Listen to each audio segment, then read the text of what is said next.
Hai sobat pencinta catur, welcome back to RL Chess. Terima kasih karena kalian sudah klik video ini.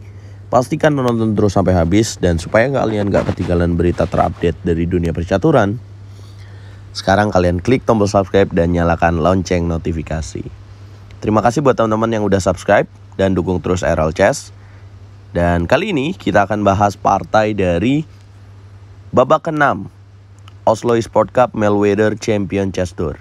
Dan kita akan bahas juara dunia Magnus Carlsen yang sedang kejar-kejaran nih dengan The Prodigy, yaitu pecatur muda Pragnananda Ramesbabu di puncak klasemen. Nah, di partai lain Pragnananda ternyata dihancurkan oleh Duda Yankitov. Jadi kalau Magnus menang di partai ini, dia akan kembali jadi pimpinan klasemen walaupun poinnya sama. Kenapa Magnus yang pimpin klasemen? Karena Magnus menang dari Pragnananda. Nah, kita akan bahas game pertama. Magnus Carlsen pegang bola putih berhadapan dengan Erik Hansen, Grandmaster dari Kanada. Magnus memulai dengan D4, kuda F6, dan C4, hitam jawab G6. Putih kuda C3, hitam D5. Grunfeld defense dipilih oleh Erik Hansen, Grandmaster dari Kanada yang terkenal dengan streamer catur juga, menjawab Magnus Carlsen. Magnus menjawab dengan variasi tukar, pion C makan D5. Kuda D5, putih M4. Hitam kuda makan kuda, pion B makan kuda, dan gajah G7. Kemudian putih menteri A4 skak, dan hitam C6. Kemudian putih kuda F3, dan hitam kuda D7. Putih gajah E2, hitam rokade pendek, dan putih rokade pendek. Kemudian hitam B5 dan putih menteri C2. Hitam kuda B6 dan putih gajah F4. Teman-teman, ada fakta unik di pertandingan antara Magnus lawan Erik Hansen ini. Adalah fakta bahwa Magnus meniru apa yang dilakukan oleh Pragnananda Ramesbabu.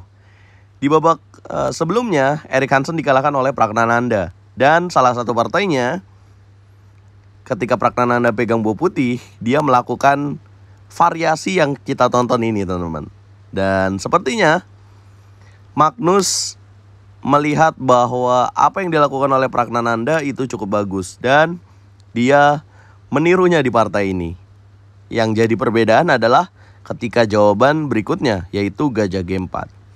Di partai melawan Pragnananda, Erik Hansen hanya menjalankan gajah E6. Dan Magnus melanjutkan permainan dengan kuda ke petak E5, mengadukan gajah dan mengancam pion di petak C6. Kemudian Erik Hansen gajah tuker gajah dan menteri makan gajah, kemudian gajah makan kuda. Ya, menghilangkan gajah Fianchetto jelas ini berbahaya ya teman-teman. Karena jadi lubang juga nih di petak G7-nya. Dan menjawab ini, putih menjalankan gajah makan gajah. Kemudian hitam kuda C4, Magnus tarik gajah ke petak F4. Hitam menteri A5, ancam pion C3. Putih benteng A C1. Kemudian hitam F6 dengan tujuan E5. Putih mendobrak dengan H4. Ya, Magnus tahu bahwa dengan tidak adanya gajah Fianchetto, maka dia ingin mengeksploitasi kelemahan di sayap raja milik Erik Hansen. Kemudian hitam benteng A D8 dan putih benteng F D1. Erik Hansen dobrak E5. Magnus gajah ke petak H6. Ancam benteng F8. Benteng bergeser ke petak E8. Kemudian putih melanjutkan serangan dengan menteri G4 dengan ide H5. Erik Hansen tarik mundur menteri, membantu pertahanan. Magnus benteng D3. Erik Hansen menteri D7. Coba menukar menteri, jelas bagi Magnus Carlsen ditolak itu. Ya, kembali lagi ya prinsip dasar ketika bermain catur bahwa don't change my piece if you are on attacking ya. jangan menukar buah yang besar ketika kita sedang dalam posisi menyerang. Menteri E6 dimainkan oleh Erik Hansen dan putih benteng E1.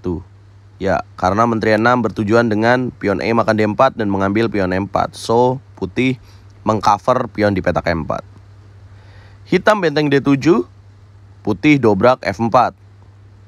Kemudian Erik memilih Raja H8.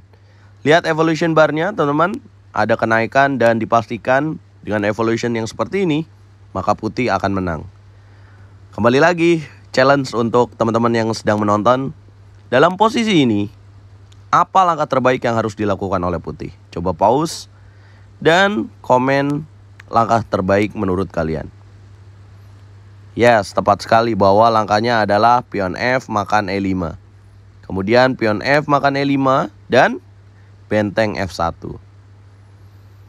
Ya, dengan setup gajah di petak H6, dengan menggeser benteng F1, maka ada ide memberikan backrank checkmate di petak F8 dengan men-setup benteng D tarik ke petak F3. Menjawab ini, hitam coba menukar benteng F7, dan putih benteng tukar benteng, menteri makan benteng dan benteng F3. Menteri geser ke petak E7 dan putih melanjutkan dobrakan dengan H5. Dia tidak memperdulikan lagi dua pion center di petak D4 dan E4 ini, tapi fokus untuk mencari raja.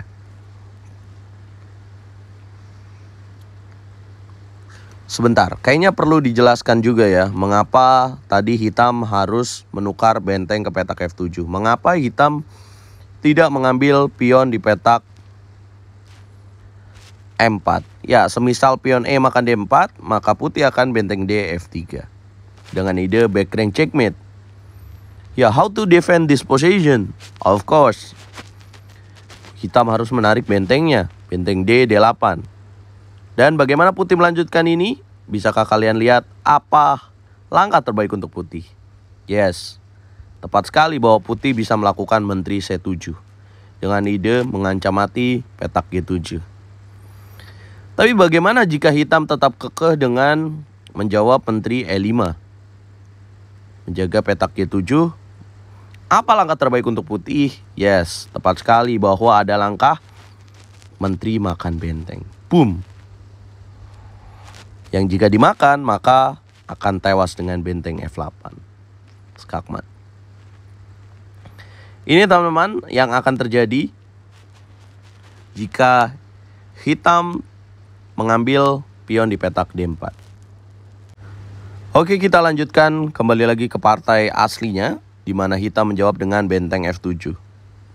Benteng tukar benteng, menteri makan benteng, dan benteng F3 dimainkan oleh putih. Kemudian menteri E7 dan putih mendobrak dengan H5. Hitam menteri D6 menjaga pion G6 dan putih menteri F2. Ya, dengan ide masuk ke petak F7 dan hitam menjawab pion H, pion G makan H5. Nah, apakah langkah kunci untuk kemenangan putih teman-teman dalam posisi ini? Ya, tepat sekali. Adalah gajah ke petak G5. 32 langkah dan menyerah Erik Hansen. Mengapa menyerah? Karena langkah lanjutannya adalah putih ingin gajah F6, raja geser, maka menteri G3. Ya, sebagai contoh, apa jawaban terbaik untuk hitam? Ya, apabila memilih benteng E6 maka akan mati ya dengan benteng F8, raja G7 dan menteri F7. Lalu saya juga bingung apa jawaban hitam dalam posisi ini, karena ancaman gajah F6 ini sangat superior sekali. Sementara tidak ada yang bisa mendefense posisi ini. Ya, semisal menteri menteri G6, maka putih akan melanjutkan serangan dengan gajah F6. Atau lebih mudah lagi dengan ya gajah F6 aja. Ini juga udah cukup menang ya. Raja G8 dan benteng G3. Of course ini akan menang untuk putih. Nah, inilah yang terjadi teman-teman setelah gajah G5 menyerahlah Erik Hansen. Dan berkat kemenangan ini di partai lain, Pragnananda juga dikalahkan oleh Dudayan Gritov dengan skor 2,5-5. So, Magnus Carlsen ambil alih puncak klasemen karena dia punya benefit mengalahkan Praggnanandha di babak sebelumnya. Wow, yang pasti babak terakhir nanti malam akan seru sekali antara Magnus, Praggnanandha, dan di bawahnya ada Lee Kwang Lim yang menunggu dengan selisih 1 poin saja. Apabila dua pemain Magnus dan Praggnanandha oleng, maka Lee Kwang Lim sudah mengintip nih. Ya, bagaimana menurut kalian? Prediksi kalian di babak terakhir nanti, apakah Magnus akan mengunci gelar Oslo Esports Cup Meltwater Champion Chess Tour? Tapi seru banget ya turnamen ini karena Magnus tidak begitu saja dia mengunci gelar kemenangan dengan mudah, tapi ada perlawanan juga dari para pecatur lain. Dan fakta uniknya bahwa di partai ini Magnus mengikuti atau meniru apa yang dilakukan oleh Praggnanandha. So, saya mau katakan bahwa persiapan itu sangat penting dalam fase permainan catur. Apa yang dilakukan oleh Praggnanandha bahkan ditiru oleh juara dunia. Wow. Apakah Praggnanandha punya masa depan yang cerah untuk menjadi juara dunia?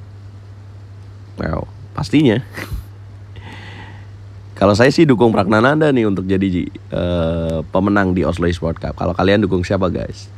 Dukung terus percaturan Indonesia, dukung terus channel RL Chess untuk terus berkembang. Catur Yes Indonesia Jaya. Mesti hati-hati nih, apakah semua akan Magnus pada waktunya?